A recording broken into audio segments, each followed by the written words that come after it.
Okay, you made it to day 7. And I gotta give you a big shout out. Congratulations, man. This is a big deal. You have no idea what the Yoga Sutras of Patanjali can do for your life. Well, you probably do have an idea at this point in the game.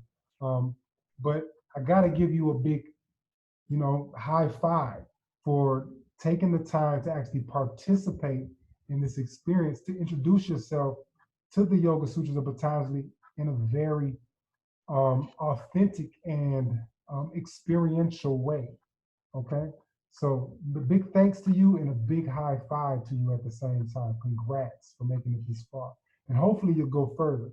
I will be teaching some master classes in this in the very near future, but make sure you get on my list to be updated with any dates so that you don't miss out on those, because it's going to be good. I'm telling you, it's going to be powerful. We're going to change the whole landscape of yoga, because we're going beyond the mat. We're not going to stop doing what's on the mat, because that's where it began. That was our entry point into this whole yoga thing, right?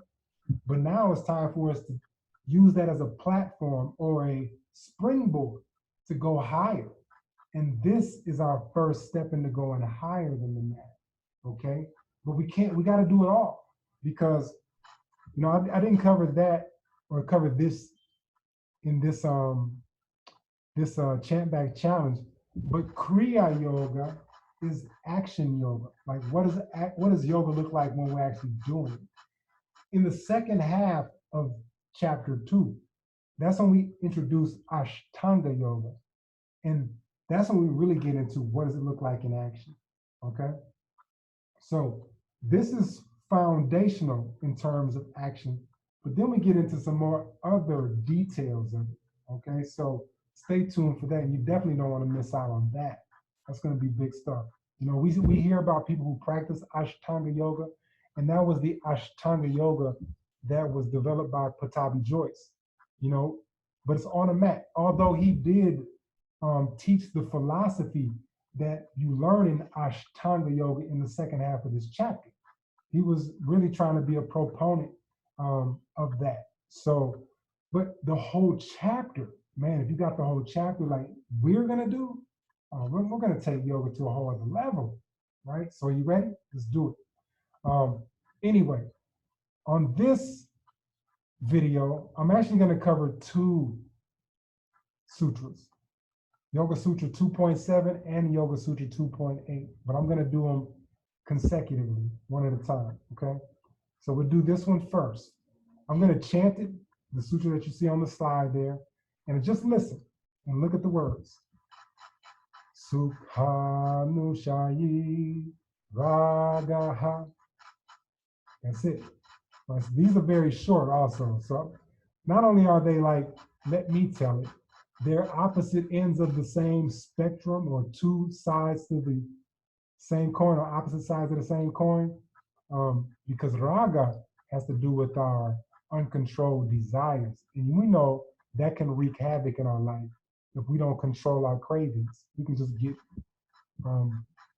loose with things that we don't need to get loose with, right? We need to really rein it in. But let's look at the swaras, right? So hopefully you have your notes handy so that you can jot down these swaras, so that you know how to chant these in your own time when you practice it. All right, so there they are. This is a very short sutra, so this shouldn't take a whole long time. But I'm going to chant this again so that you can follow along with your eyes, looking where the swaras are located, and also listening to my voice to hear how the notes are chanted. Okay? Sukhanushayi ragaha. Did you hear how it went up and down, up and down, up and down? All right. Okay. Now this time, I want you to chant with me, looking at the slide so that you can see where the notes are low and where they're middle. We don't have any high notes in this one. Okay? You ready? Here we go. Sukhanushayi ragaha. One more time. Sukhanushayi ragaha. All right. Now let's look at what this word or what this sutra means word for word. Right, so sukha, well, we already know what sukha means. No, sukha, sukha, right, yeah, ease, right? Where did we see this before? Right, this is actually one of the kleshas. I mean, I'm sorry, not one of the kleshas, that's my bad. It's one of the words that we were introduced to when we were looking at what are we profoundly confused about, right? So we saw sukha, sukha before, okay? So it means not like dukkha. Dukkha means restriction in the space of the heart, right? This is not restriction. This is the opposite of that. So sukha, ease, delight, joy, happiness, okay? Sukha. Nushayi means following or succeeded by, resulting from. That's what raga is. And we said that raga is our uncontrolled desires. Okay, so you think about it. If you have an experience, whether you're tasting some cheesecake and you really like it, okay, or if you went to an amusement park and got on a ride and really enjoyed it, or you went to a movie and liked the movie that you saw, like all of these things are things that you could enjoy, right? You enjoy going to the movies now, right? Now, if you did have some pleasure in that experience, that pleasure then can be followed up with an uncontrolled desire to go do it again. That's what this sutra is saying, okay? So raga, uncontrolled desires, come after we've had some pleasant experiences doing some other things, right? We could have liked that pint of Haagen-Dazs ice cream so much that we want to do it again and again and again and again, okay? So that's what we mean. The raga is followed by, or it follows this pleasant experience or this thing that we really enjoyed. At least we thought we did, until we eat a pint of ice cream 3 times a day for 5 years straight, and we put on 198 pounds. Yeah, then it's not so fun. All right, but that's a whole other conversation. All right, so that's what these words mean. Okay.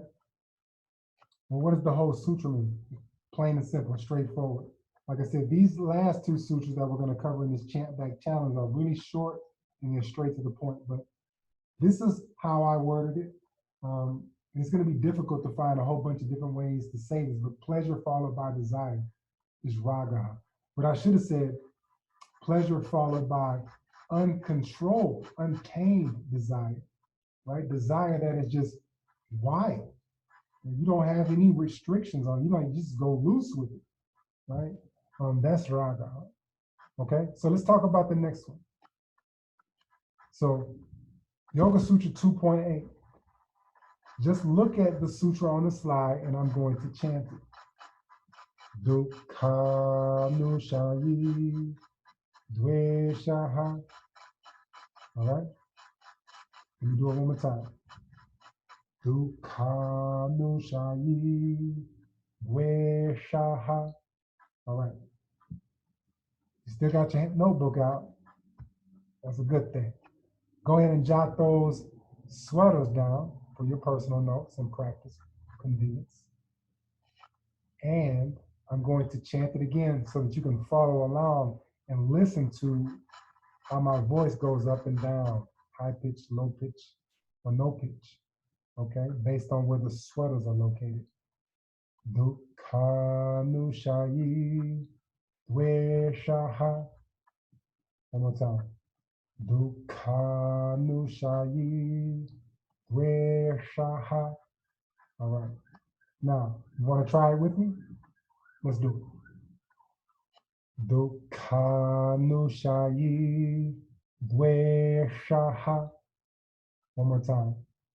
Dukkhanushayi dveshaha. Now, I did this during the first Yoga Sutra ChantBack Challenge, but I didn't really talk about it during this one.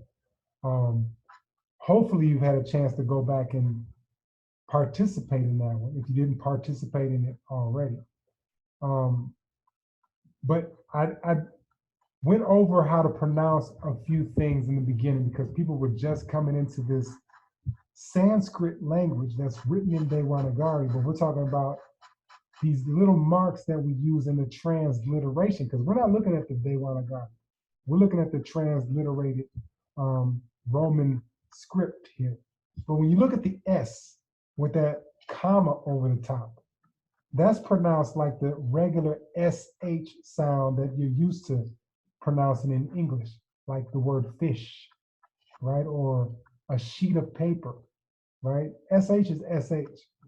But when you look at the last word in this sutra, where it has DVES with a dot beneath it, that means to pronounce it a little bit differently. We call this a retroflex.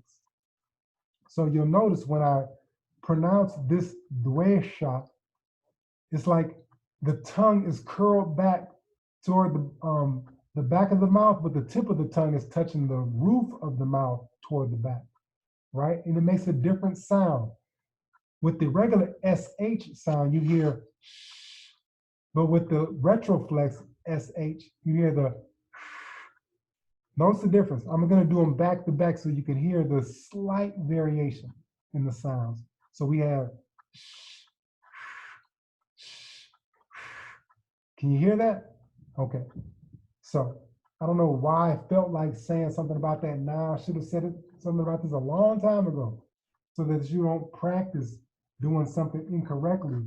But because we saw this in your Yoga Sutra 2.3 already, and I don't want you to get too used to doing it the wrong way or the incorrect way. But if you sent me your a video of you doing it, then I would have given you feedback pointing this part out, but I haven't received something from everybody. So everybody doesn't know that. And I thought that I would mention it here now, okay? But anyway, that's this sutra. Let's talk about what the words mean. Dukkha, well, we already covered dukkha, right? Dukkha means restriction in the space of the heart or the heart space. In the previous sutra 2.7, we already looked at anushayi, right? It means following.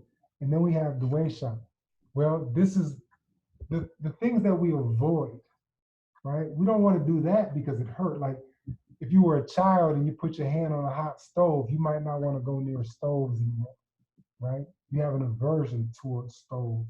Or you might have gone out to eat sushi with some friends and they encourage you to put a whole bunch of wasabi on a piece of sushi, and you did, and you ate it, and it tore you up. So now you don't want to have any wasabi on your sushi. I'm like, man, but it's not sushi without wasabi, let me tell it. that makes the experience.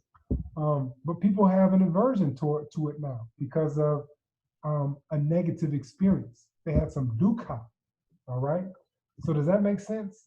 This negative experience, this suffering, this misery, this pain that we suffer is followed by, oh, I don't want to do that anymore. We avoid doing the same things or tasting the same things or partaking of the same things or even experiencing the same things, being around the same things, you name it. Dvesha is wide and far, right? But avoidance in whatever form it looks like, okay?